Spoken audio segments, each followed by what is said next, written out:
everyone, I'm Tina, it's Tuesday in a row, back at the beach for just cottons, and there's quite a few people here, so don't mind me getting a little distracted with trying to focus, if that makes sense. Alright, here we go. Today we're doing our focus card.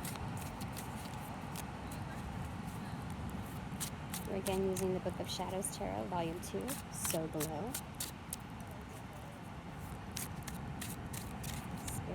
I'd like to invite you in to moderate these energies. Excuse me, no pre-cards, no pre-shuffle cards, right? To help moderate the energies or the messages between our spirit guides, our guardians, of the collective whole. This time, this message to us, as they observe all that goes on in our lives, whether or not we are aware of it. So it's best to seek their insight to get another angle on things, right? All right. It's overcast today. Oh, here's one. The Seven of Cups in reverse. The Seven of Cups in upright. I do know that that tends to be contemplation, rumination, on many options. Here, I'll let you take a look at the card, okay? First, where are you? There we go. So again, we see the reemergence of the two playful nymphs here. Little cup fairies, right? As we saw in was it yesterday? Anyway, a couple of days ago. This is my second time using this.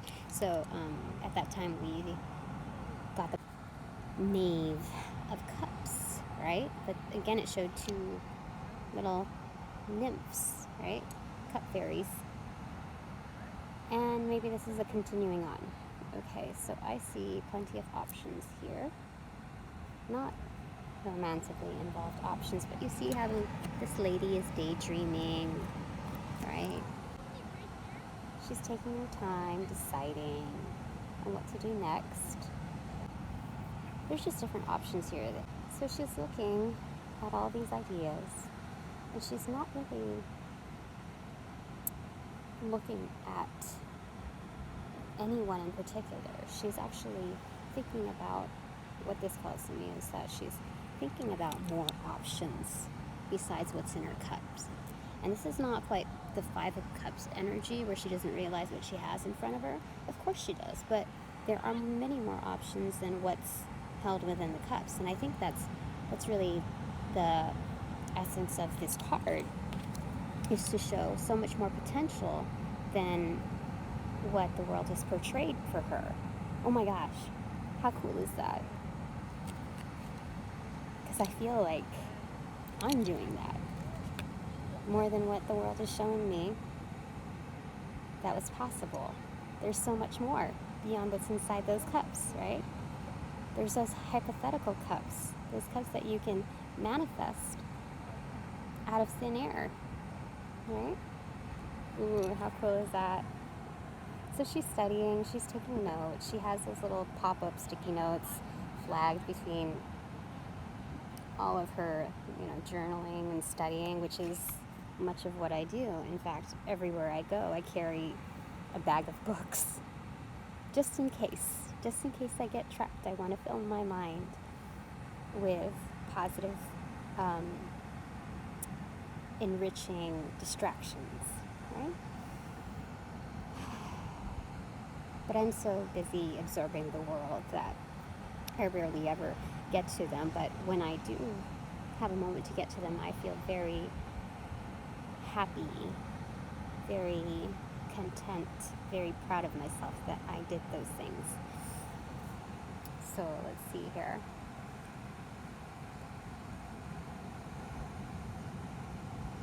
And I hate to call these nymphs because it implies that they're just playful, whimsical beings. Nymphs carries this tone of irresponsibility, and I don't think that's what this is. It's like the spirit. I think it's the response of another realm beyond yourself, but also a part of it, that makes sense. If you backtrack on that reading and really look at the Knave of Cups, the meaning behind it from the standpoint of these little pixies.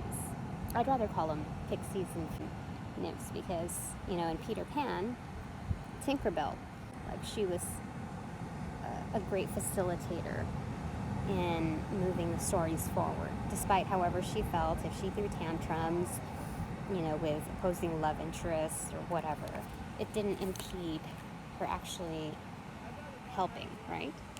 So I'm not exactly sure what that means in reverse. It usually means the opposite, or it's usually the opposite, or some kind of conflict presented. So if there's so many options, then are we talking there's limited options? Are we talking about lack mindset here? Are we referring to being somewhat stuck in not being able to manifest those options? So let's go ahead and take a look.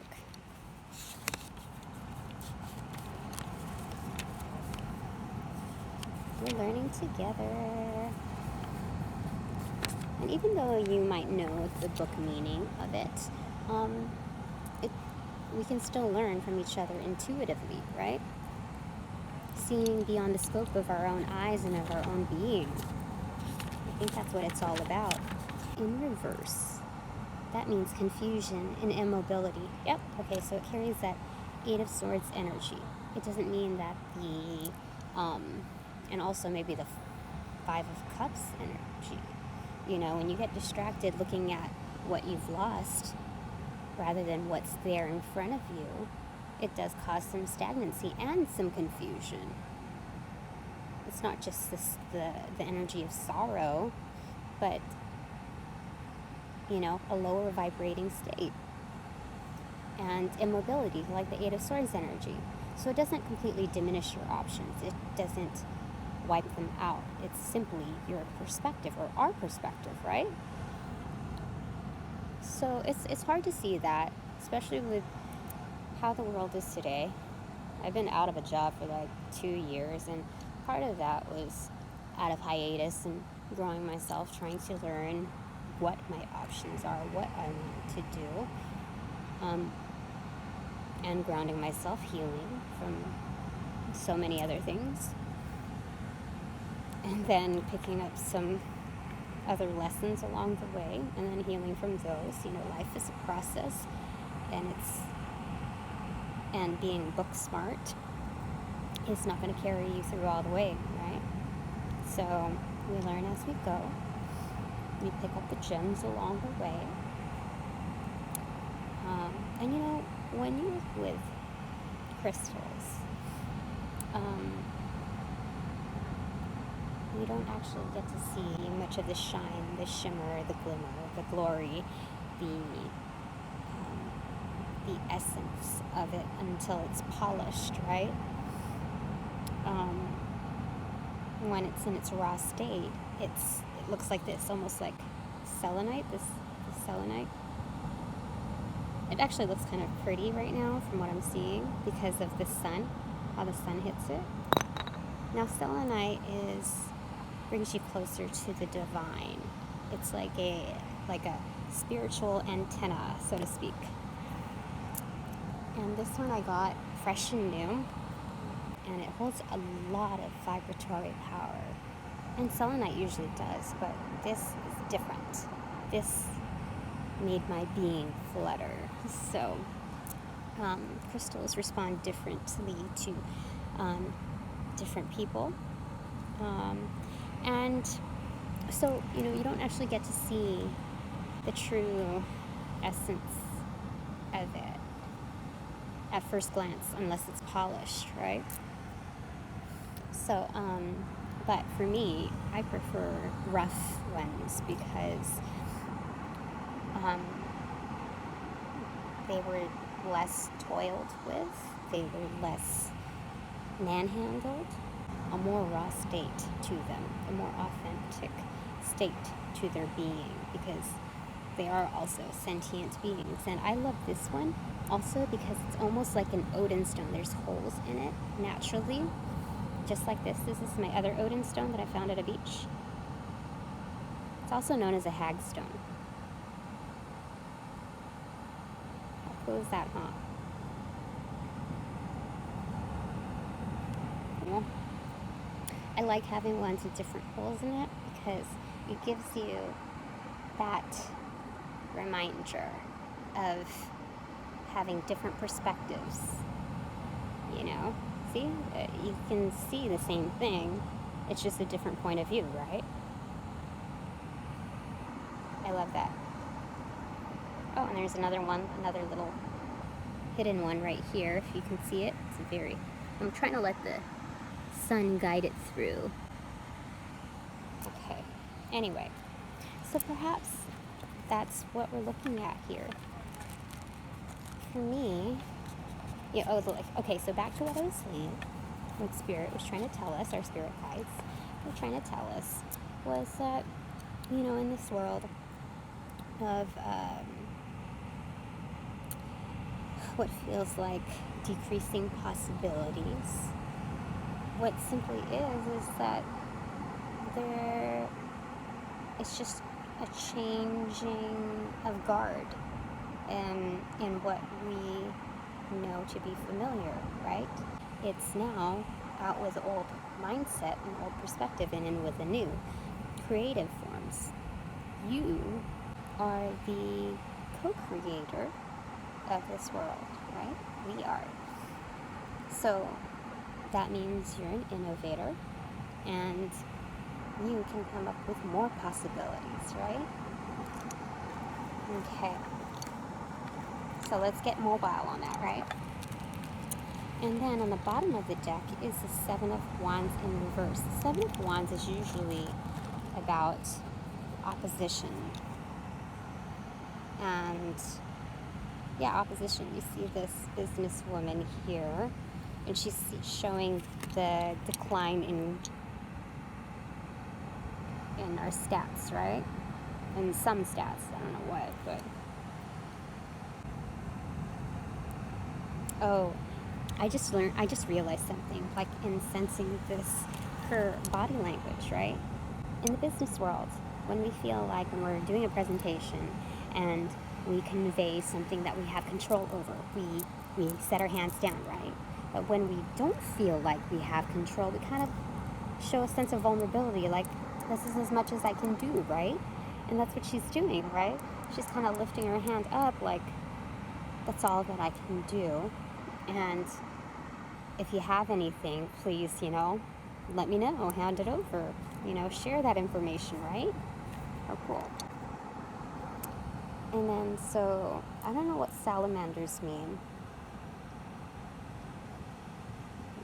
But that's at her feet in red, and it's kind of spiraling up.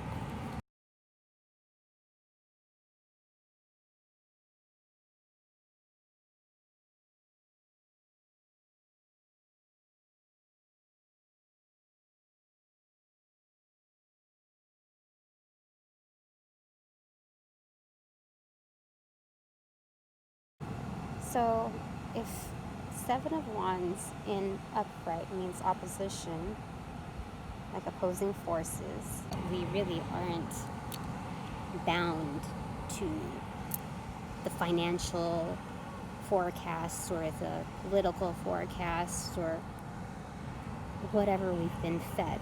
We're not bound to those limitations, right? So let's go ahead and just validate. Feeling defensive, or okay, upright, having the strength to stand up for yourself and your ideas. But she hasn't given up hope, as you can see, but she's still reaching out, right? So in reverse, it would mean feeling defensive or overly protective. Yes, so that fits in quite well with what we were just talking about.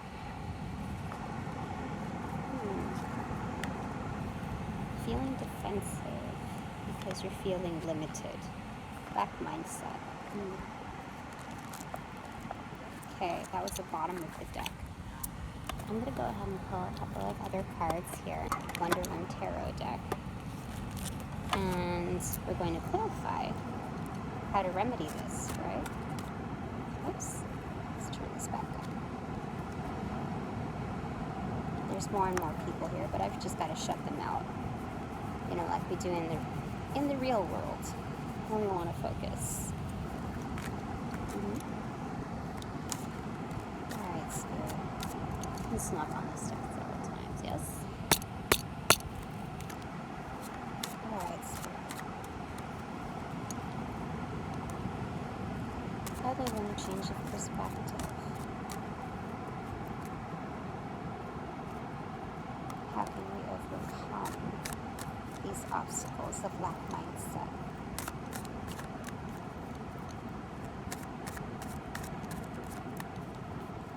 What is the best resource for us to overcome lack mindset, other than the change in perspective? Oops, that's quite a bit.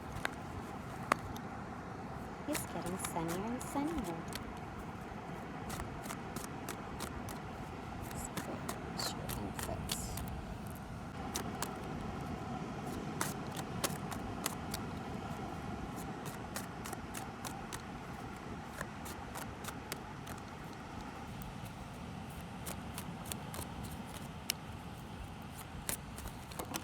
There's one. The High Priestess in reverse. What? So all it means is understanding where we're at fault in our thinking, understanding the barriers that are within our own mindset. Let me see here. Let me see how they relate that again. Understanding where we personally went wrong, right? So only you know that, right? Yes, it's superiority. So the lack of flexibility in thought, the lack of openness, right?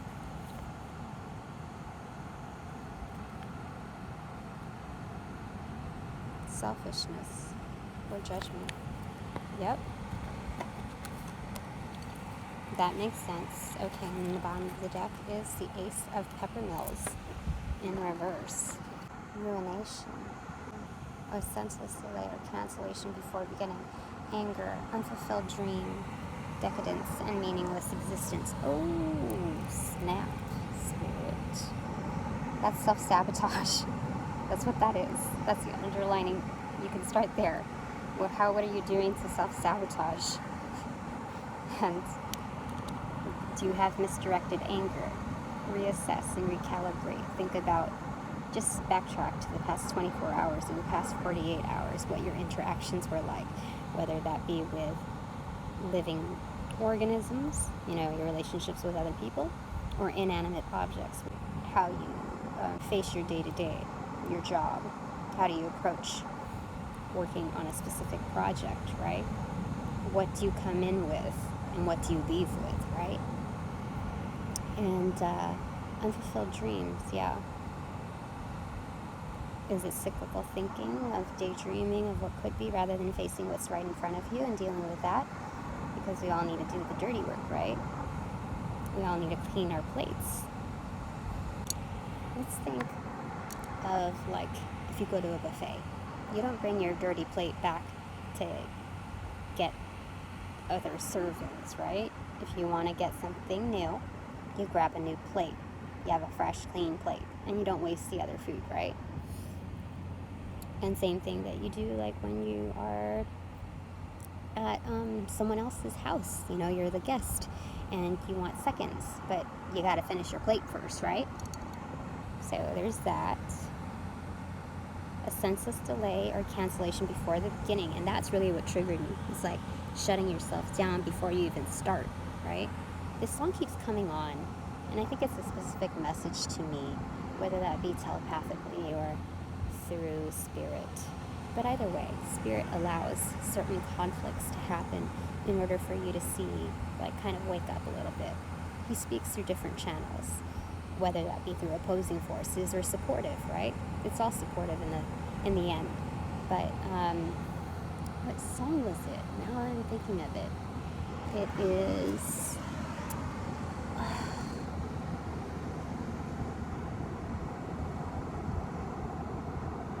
I'm gonna list it somewhere. Forget it. Oh, I'm so sorry. It's something about, I'm sure I'm gonna hear it again. but it's not giving yourself a fighting chance or a chance at all, right? It's almost like, is it like Mulan? It's because of the culturally bound traditions of a woman not being able to fight, even if it's for virtue, for a good cause, you know, and then having to do it discreetly, right? Secretively, right? To follow her passions, and then proving her point, succeeding, not just in the act of attempting, but actually succeeding and being acknowledged for it. It's not just a pipe dream. And that's how far her passions carry her. What was I going to say to that?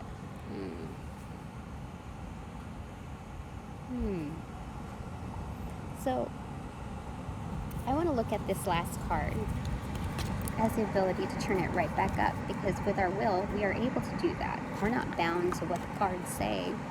It's simply just a storyline that we've been following, and then the common, the most likely possibilities of forecast, right? It's very similar to what a project manager does, or a sales forecaster, a financial forecaster, right? Based on the patterns of the now and the past, where are we headed, right? What's the highest possibility, and if there's an issue, then we realign, recalibrate, and figure out the next best steps in order to change that trajectory, right? So the Ace of Peppermills here is the beginning of all things: life, love, family, business, the start of a new adventure, a meaningful experience, inheritance, and fortune, home. So we have the ability to turn that back upright, right? With the help of the divine, something greater than us. It's going with the flow. You see the river? And being grounded with a sense of home, right? Doesn't have to be traditional. And peppermills, that spices up a dish, right? It adds seasoning. You know, when you have experience, when somebody has experience, you say that they're a seasoned character, right? Or they're seasoned in a certain industry. Well, same thing, right? That's the energy. All right, you guys and girls. Thank you for joining me on this beautiful day as the sun comes out, and you know exactly what to do. But if you're new, and this message resonated, in order to expand that reach to others that would benefit from this reminder, please hit like, share, subscribe, like any one of the above, or comment, you know, or all of the above. Regardless, I'm glad that you had to sit down with me, that we were able to bond with our spirit guides, so let's thank them. And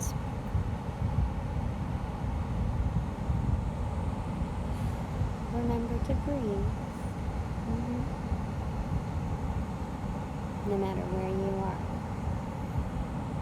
what's going on, you have the power of your own life force.